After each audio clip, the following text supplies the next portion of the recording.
Som rada, že naše pozvanie prijala aj slampoetka zo Slovenska Veronika Dende, ktorá je maďarskej národnosti.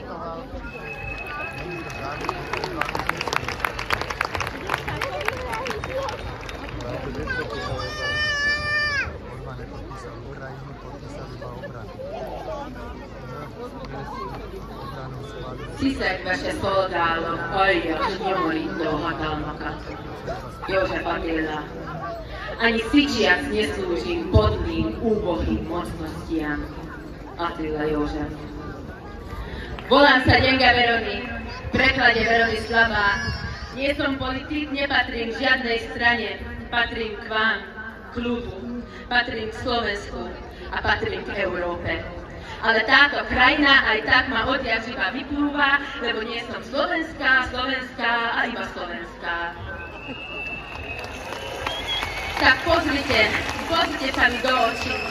Ja som jedna z tých, voči ktorej vás hnali, ale ja už toho mám dosť. Mám dosť toho, že nás navzájom štvú proti sebe. Mám dosť toho, že len preto, lebo som Maďarka, hneď ma považujú za fanúšika autokratického systému. Že nás obvinujú za to, že sa niektorí politici dostali k moci. Že ešte stále nestačia tie facky, nadávky a vytiahnuté nože, aby extrémistov brali vážne. Mám dosť toho, že som len lacná maďarská karta vo vrecku politikov, ktorú vytiahnu, keď potrebujú môj hlas. A mám dosť aj tých, ktorí by mali hovoriť za nás, ale ich jazyky plujú ruskú propagandu. Hovoria, že si ma najali, že som zmanipulovaná, že vraj ani neviem, kvôli čomu som tu. Tak si to vyjasníme. Ja nie som nikoho výstavný Maďar. Panáčik bez vlastných myšlienok, ktorému treba platiť, aby rozpoznala obeťov agresora.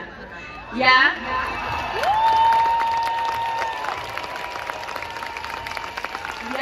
sa mojej krajiny, demokracie a slobody zastanem aj zadarmo.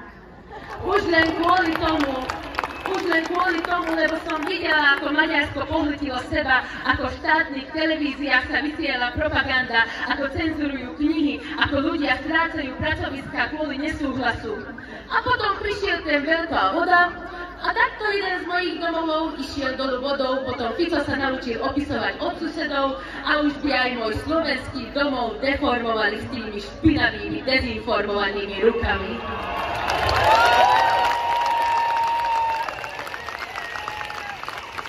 A pritom na chrbát nám kreslia nové terče slovami.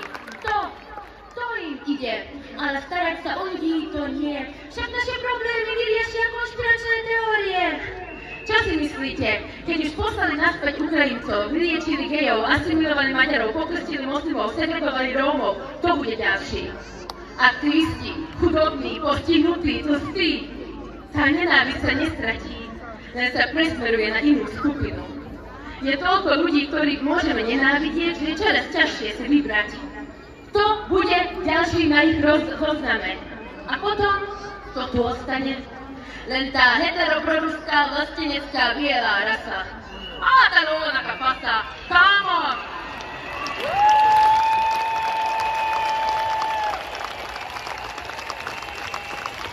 Kámo, nech máš mondom, to nám dopadne dobre. Chceš byť skutočný vlastenec, chráň svoju krajinu pred touto vládou. Nezáleží na tom, akej národnosti si, aké máš politické názory, aká je tvoja identita, či pochádza z dediny alebo z mesta. Nezáleží na tom, ku komu patríš, či robíš pravopisné chyby, či máš v káve mlieko od maďarskej kravy, či fandíš DAC, JAD alebo Slovanu. Naši predkovia nám všetkým vybojovali slobodu. Nebola zadarmo, nebola večná a nikdy nebola samozrejmosťou. Vedľa nás bratia národ trhajú životy, mladí odpustili svoje matky, aby bojovali. Ty si sa už musel niekedy rozhodnúť, ktorým mŕtvým telom svojho spolubojovníka sa zachrániš. Hovoria si, že Putin vie, kde sa má zastaviť. Ale ako, keď ani nepozná svoje hranice? Veď aj Hitler hovoril, som človek mieru. A ľudia verili. A svet mu veril. História nás učí, že zlo rastie tam, kde mu nikto v ceste nestojí. Preto sa musí celá Európa spojiť, aby sme sa znova nemuseli pýtať, ako sa to mohlo stať, ako sme sa sem dostali. Takže ja tu stojím v ceste zla. Stojím tu s tebou a za teba. Za naše nervy, ktoré zožiera ich agresia. Za menšiny, ktoré v demokracii veria. Za ženy, ktoré chcú rovnocennosť, MDŽ a nie kvety. Za queer ľudí, ktorí chcú len existovať, ale sa stali rohočkou vlády. Ja tu stojím. Stojím tu dnes a budem medzi vami za 2 týždne tiež. Bola som menšinou, ale nie som o nič menšia. Slovensko nie je len Slovenčina a Maďari nejdú za Dunaj, aj Maďari idú na námestia. Köszönöm.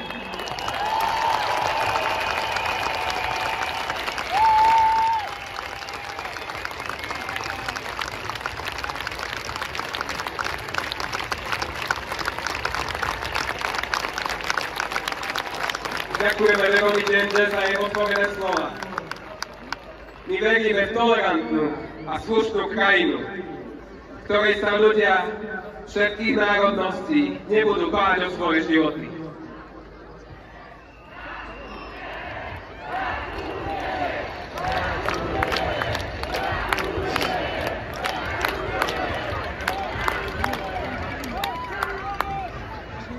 Teraz by som rád privítal vzácneho hostia z Čiech, scenáristu, režiséra, vysokoškolského učiteľa a nezávislého senátora z Brna, Žečislava Rychlíka.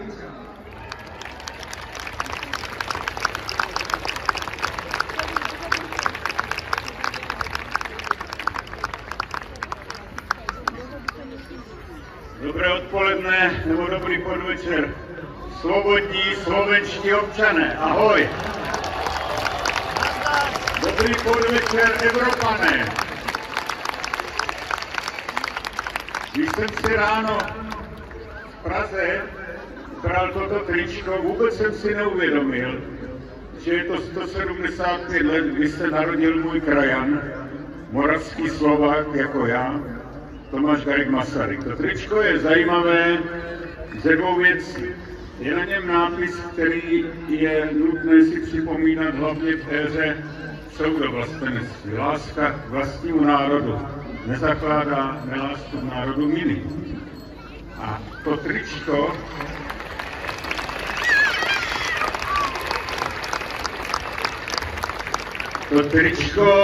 jsem dostal v Cedar Rapids, USA, kde je Národní česká a slovenská knihovna a muzeum. A v roce 1996 ji otvírala trojice politiků. Slovenský prezident Michal Kováč, český prezident Václav Havel a americký prezident Bill Clinton. Dnes věc nepředstavitelná.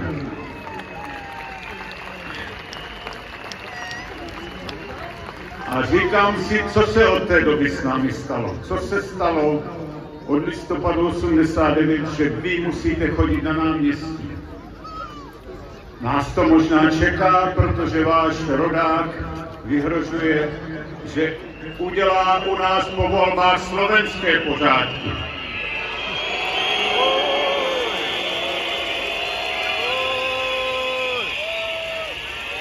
Je to hanba. A je to hanba.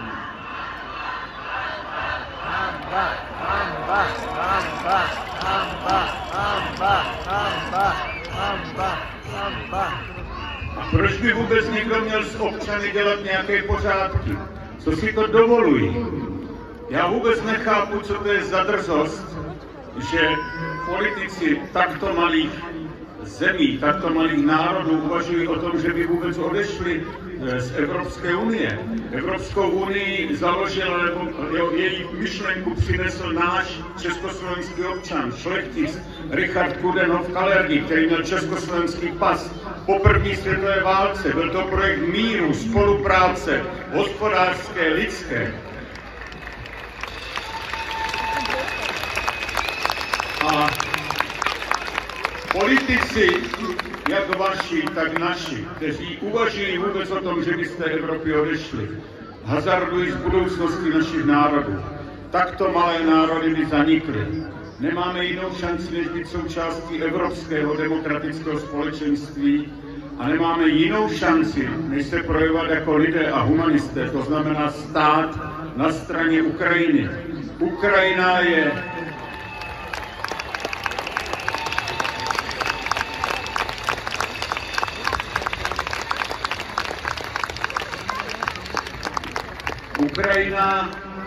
je lakmusovým papírkem našeho lidství.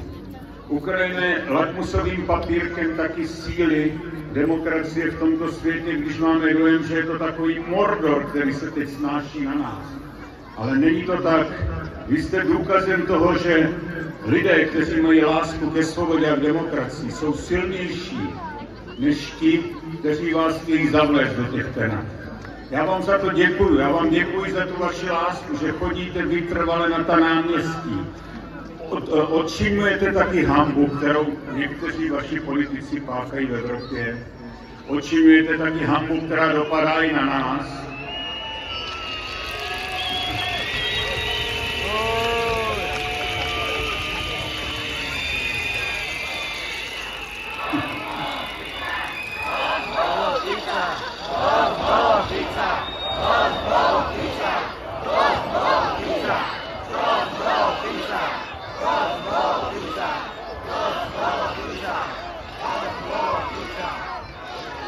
Myslím si, že jenom nebezpeční hlupáci si můžou přát ruské vojsko v Užhorodě, který byl mimochodem součástí Československa, našeho společného státu. Mají tam Masarykovu ulici, mají tam Masarykovu školu, aby se vrátil k tomu začátku. Já vám moc za to děkuji, že jste mě pozvali a děkuji za to, že se nedáte. My vás možná budeme příští rok potřebovat, až vy to tady vyhrajete, tak pak zase přijďte pomoct nám. Držme se.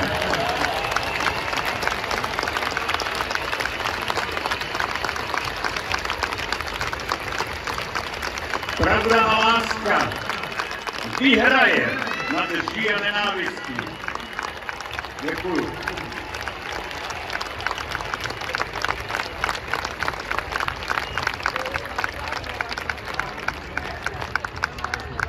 Veľká vďaka patrí pánovi Břetislavovi Rychlíkovi za podporu.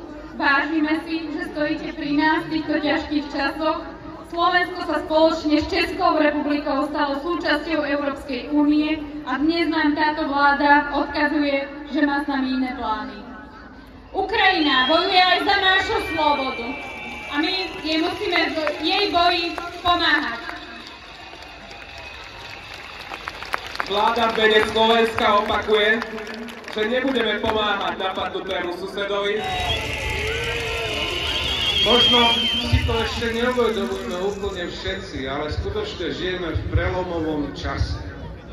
Končí obdobie 80, zhruba rokov 76, keď sme žili v tom, že máme transatlantické partnerstvo, že spojenectvo Spojených štátov a Európy je niečo, čo je základ toho, aby sme tu mali dôstojný a slobodný život. Toto končí. Bohužiaľ, nehovorím, že navždy, možno sa v nejakej podobe niečo vráti, ale je to prelom, je to zlom, čas sa vrátiť naspäť nedá. Včera bol historický summit Európskej únie, ktorý rozhodol veľmi dôležitú vec o tom, že bude možné použiť rozpočet Európskej únie na to, aby Európa zobrala zodpovednosť za svoju bezpečnosť a obranu do vlastných rúk. Áno! A náš predseda vlády tam šiel riešiť tranzit zemného plynu.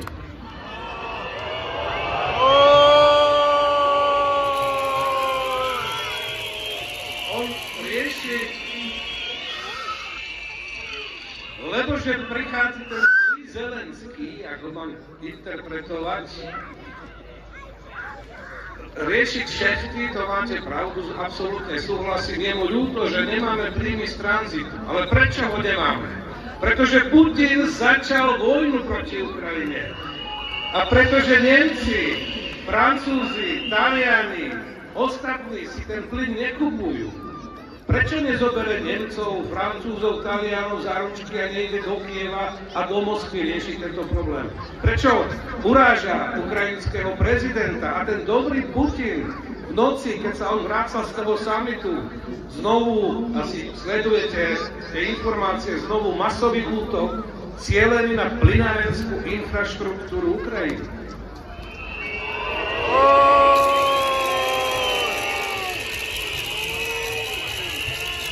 Premiér, viete, podľa mňa aj deti v detskej škôlke vedia, že 10 je viac ako 1.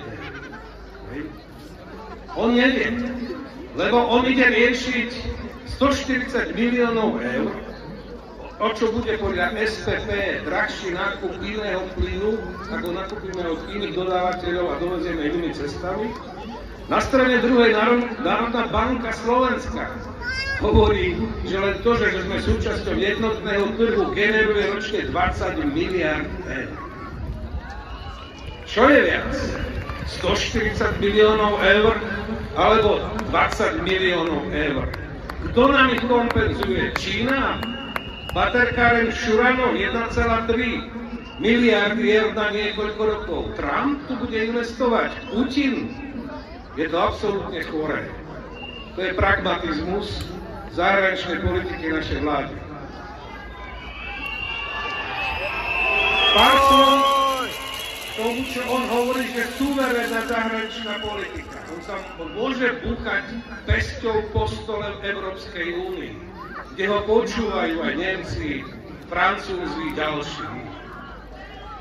Smejú, to je jedno, ale môže búchať po stole, skutočne robiť suverénnu politiku, lebo Európska únia je nastavená tak, že 400-tisícová Malta má v rade jeden hlas, 80 miliónové Nemecko, aj 5 miliónové Slovensko tiež jeden hlas.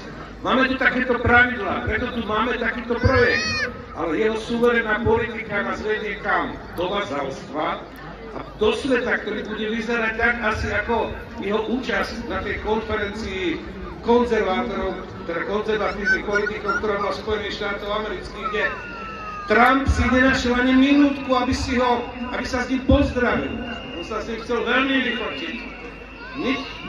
Čiže takto sa budeme pchať Trumpovi a Putinovi s prepáčením. Viete kam? Toto je suverénna zahraničná politika. A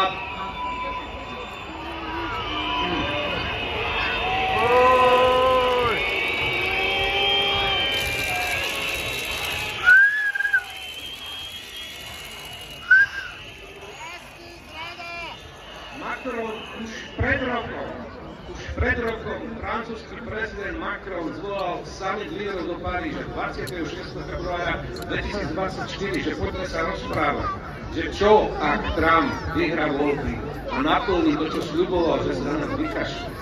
Čo budeme robiť? Poďme sa o tom baviť. To bol presne ten summit, čo on zverejnil jeho pozvánku posledný krát. Odtedy ho nepozývajú. Zverejnil obsah dôverných rokovaní, povedal, že on na vojnové štáty chodiť nebude, že on je proste proti.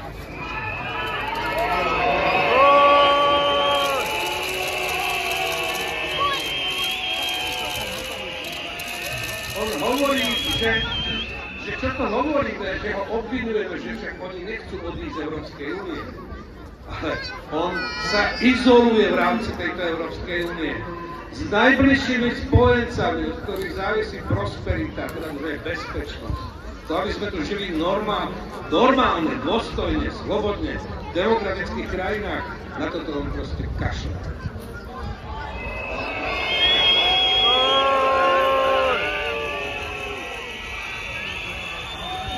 Dalo by sa o tom ešte dlho a veľa hovoriť, ale dovolte, aby som svoj príhovor k vám dnes zakončil tak, ako už asi tretíkrát vystupujem na mítingu na podporu Ukrajiny, odkedy začala táto vojna a nemôžem si pomôcť, ale najlepšie moje pocity, vnímanie tej vojny, to všetko vyjadruje výrok, síce vulgárny, za čo sa dopredu ospravedlňujem, jedného ukrajinského vojaka, ktorý to povedal ešte na začiatku vojny. Ruský военный корабль, иди нахуй! spolu s ním všetci tí, ktorí vedome alebo nevedome podporujú ruskú agresiu, choďte za ruskou vojnovou loďou. Ďakujem.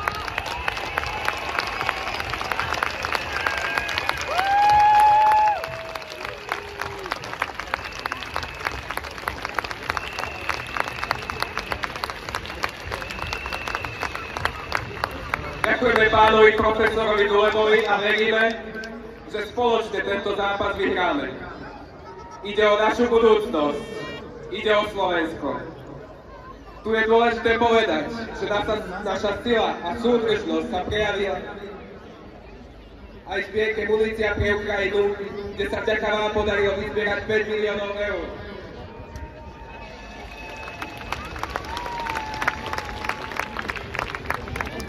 Môžeš zasvietiť, chceš? Keď to takto hýbne, mám takú zesku. Môžeš držať telefón. Keď to hýbne, Golос bolo pizza! Golos bolo pizza!